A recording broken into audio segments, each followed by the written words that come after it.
down to the Margaret River area to have a look around at some of the more unusual spots, some of the more hidden spots, and the places that we haven't been to before for one reason or another. Either we didn't know they were there, or we did and we just bypassed them. It's a great area to come down and have a look at. There's everything from beaches to forests to man-made attractions, natural beauty. It's very hard to find an area encompassing only about 100 kilometres in length that has so much to offer anywhere else. It has a wonderful summer feel about it this time of year. You can feel the weather is starting to change. We're going from the cold, rainy season into summer, and in a few weeks' time most of the areas around here are really going to be buzzing with life. If you come down just a bit before Christmas, generally you find the place is pretty quiet, and that's the time we like to come down here and have a look around. So we're going to take you to some places that we've never seen before ourselves, and we've been down this way heaps of times, and the fact that we haven't seen them means that probably quite a few other people haven't seen them too. Sometimes I wonder how the weather seems to know when we're about to go away for a trip. It was up to its usual tricks again this time, and after some hot weather, the day we were off to the southwest, along came a nice big storm, a lot of rain and high winds. We'd already booked into Olive Hill Farm, so there was nothing for it but to head off and hope for the best. Thankfully, the rain slowly eased off, and all we had to deal with was the high winds. The coaster was a bit slower than usual, but we finally managed to arrive at our destination. As we'd pre-booked, it was simply a matter of selecting an unoccupied campsite and settling in.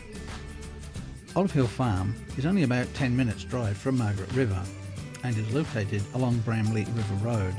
The road is unsealed and a little corrugated, but nothing to worry about. During the time we were staying, the camping fees were $7.50 per person per night. And if you wanted to use the dump point, then that was an extra $5. And if you wanted drinking water, that was available for $1 per 25 litres. This is a great idea, as it makes essential facilities available, but you only pay for them when you actually need them, and nightly fees are kept as low as possible. The owners, Helen and Benji, have their own caravan and have done a bit of travelling themselves, so they know what travellers need and what they're looking for. The campsite is for self-contained vehicles, and that means bringing your own toilet and not dropping water on the ground. The campsites are nice and level and are all spaced out in an olive grove. Although you can see other campers, there's none of the overcrowding that goes on in caravan parks, where you're close enough to your neighbours to hear them break wind. Mini-skip bins are available for dumping rubbish, one for general waste and one for recyclables. Helen and Benji are very friendly and helpful. They've owned the farm for 13 years and have done a great job developing the camping area. There are some special events held each week, and the first we got to go to was haggis tasting. That'll probably give you some idea where Helen and Benji are originally from. Although I have some Scottish ancestry, I have never tried haggis, so I gave it a go to see what it was all about. I had expected something rather weird, but in the end it wasn't nearly as scary as my imagination had made it. I can't say it's something I would earnestly go searching for, but it was pleasant enough. Along with the tasting, there are products available from the farm, and they include a selection of meats and smoked cheeses. We bought some beef sausages to eat during the trip, and they were very good. Next morning, we took a walk down to the river along the Woodland Walk.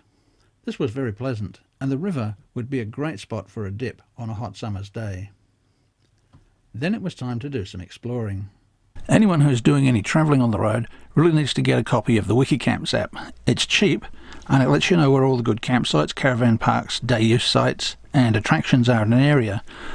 What we're doing today, we're following some of the Wikicamps attractions that are on the map around the Margaret River area.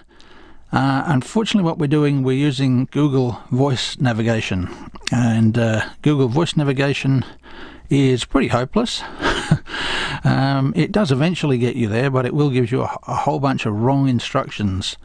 So what you really need to do when you're using it is look at the map, because the voice will actually tell you to go the wrong way quite often. We're now at a place called Miller's Ice Cream Farm, so we're going to go in there and check that out.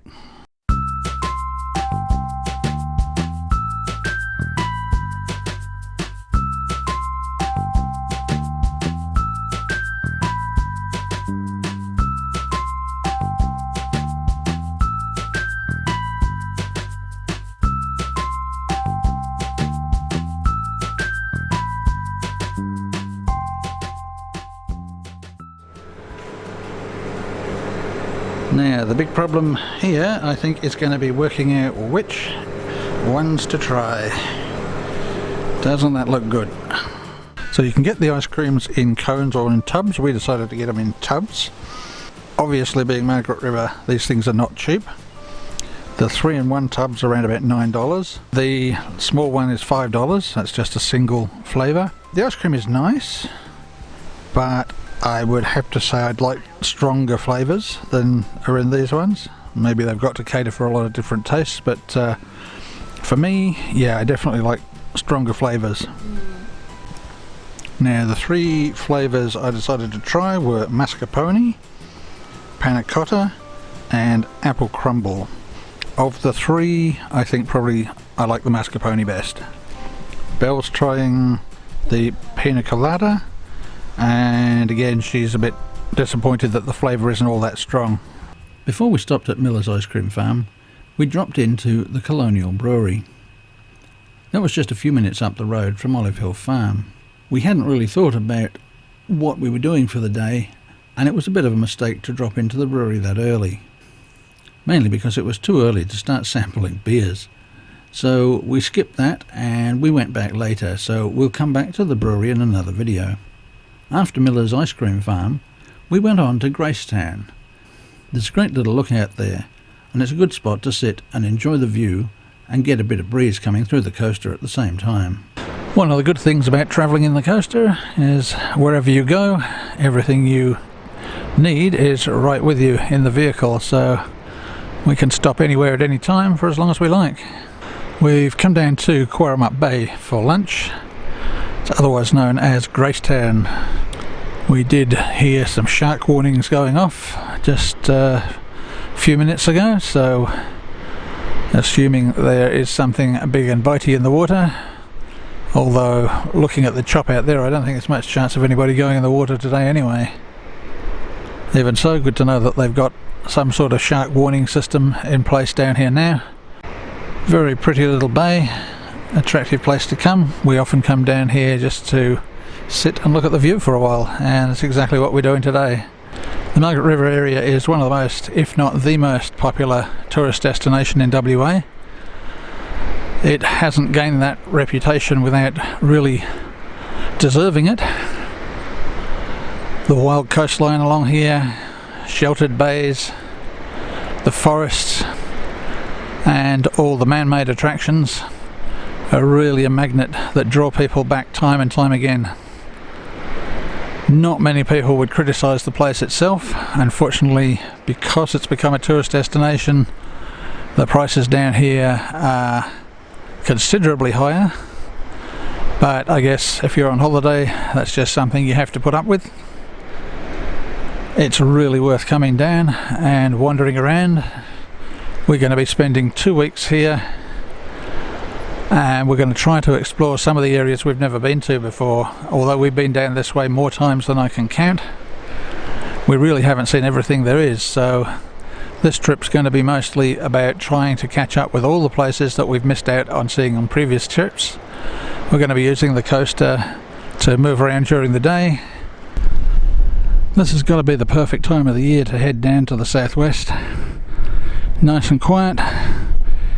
The weather is generally not too bad. It's always a bit iffy down here anyway, 4 seasons in one day sort of stuff, but this time of the year you look at the car parks and that tells its own story.